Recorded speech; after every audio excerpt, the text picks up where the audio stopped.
Business leaders in South Africa say they are ready to work with the new president, Cyril Ramaphosa, to revive the country's economy. Financial markets roared when he was sworn in last week. The South African rand hit its strongest levels in 3 years. Ramaphosa is also one of the country's richest politicians, and business owners say he's just what the economy needs. Africa 54's Hayde Adams FitzPatrick has more. Cyril Ramaphosa's election as president couldn't have come at a better time for Ndumiso Mdladlala. 5 years ago, he started a microbrewery in the predominantly black suburb of Soweto. Soweto Gold Breweries caters to those looking for a unique taste in beer. But the market for craft beer is fiercely competitive, and Mdladlala's business struggled. The economy was weak. Drinkers were battling job losses and high personal debt. Fewer people were drowning their sorrows in premium-priced alcohol. We've seen over the years the sluggish growth in the economy, and that has really affected our sales.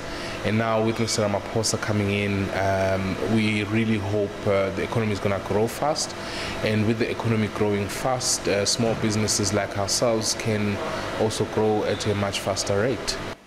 Mdladlala is one of many entrepreneurs in South Africa pinning their hopes on the businessman turned President Ramaphosa. He took over from Jacob Zuma after a 9-year tenure punctuated by corruption scandals, policy uncertainty and stagnant economic growth. Ramaphosa's election has prompted a wave of optimism among South Africans hungry for change. He's been running big businesses in the past. He's sat in some of the big boardrooms. I know running a country is not exactly the same as running the company, but with somebody like him, you would hope that whatever he learned in those big boardrooms, especially on the economic front, it's something that he's going to take and try to implement in the country. We hope that with his experience in running big corporates, we should be able to see the economy respond to that and growing at a much bigger rate than what it is right now. Despite the early optimism, some economists and analysts warn there might be no quick fix for an economy forecast to grow just 1.4% this year and 1.7% in 2019. Africa's most developed economy needs faster growth to reduce the 27% unemployment rate and alleviate widespread poverty that has persisted since the end of white minority rule in 1994. Hayde Adams FitzPatrick, VOA News. Now, for more perspective on how a Ramaphosa presidency might impact businesses in South Africa, Patrick Bond, professor, University of the Witwatersrand School of Governance, joins me live via Skype from Johannesburg. Good evening, Professor. Welcome to Africa 54. Thanks so much. Good to be with you and the viewers. Yes, first let's talk about the recently read budget. Essentially a Jacob Zuma budget. How does this give hope to South African business?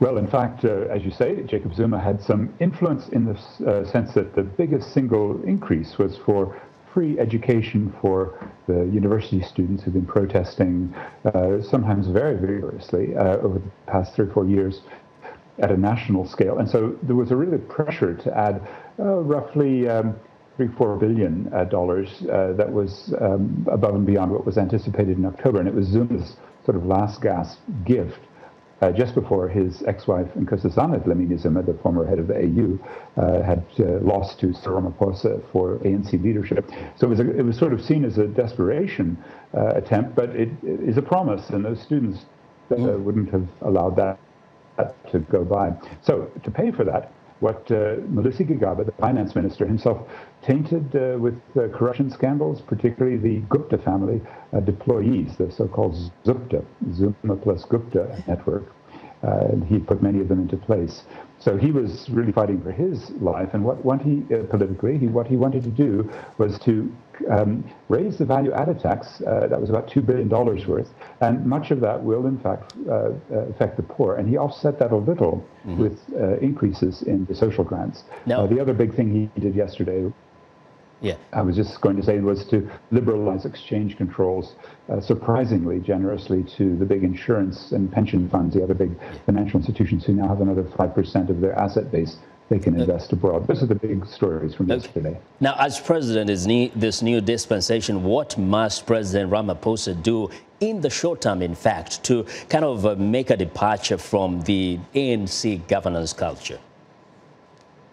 Well, indeed, what Hayde was doing was painting a wonderful picture of the entrepreneurial and the big business Ramathusiasm. That's the phrase that you hear sometimes, Ramathusiasm, over the booming stock market, the strengthening rand. So yes, that's in place, his business support. What's not in place is his labor and community and environmental support. And that's partly because he, as he said on Tuesday, needs to atone, really fully confess the guilt associated with that awful Marikana massacre. That was the Longmin Marikana operation, northwest of Johannesburg. We have about 85% of the world's platinum.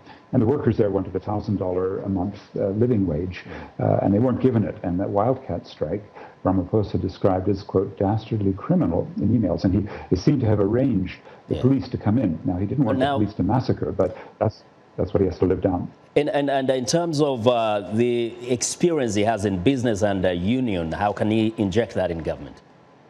Well, isn't that extraordinary, really? Starting in the 70s as a radical student activist, expelled from his law course in one of the northern universities, then moving in, after he did get his law degree, to the National Union of Mine Workers, the major union that conducted a full-on national strike as far back as 1987. That was a very difficult time, extraordinary apartheid repression.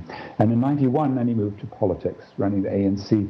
96, he hadn't won the deputy presidency, as Nelson Mandela had indicated he might. Thabo Mbeki got that. So he was in business. His first two ventures failed miserably.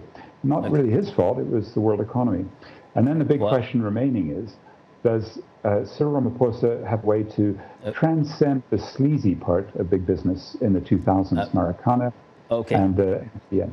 Those are some of the big questions we still are waiting answers to. We'll definitely talk about those in the future. Thank you very much, Professor Bond.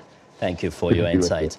That's Professor Patrick Bond, who is the University of the Witwatersrand School of Governance in Johannesburg.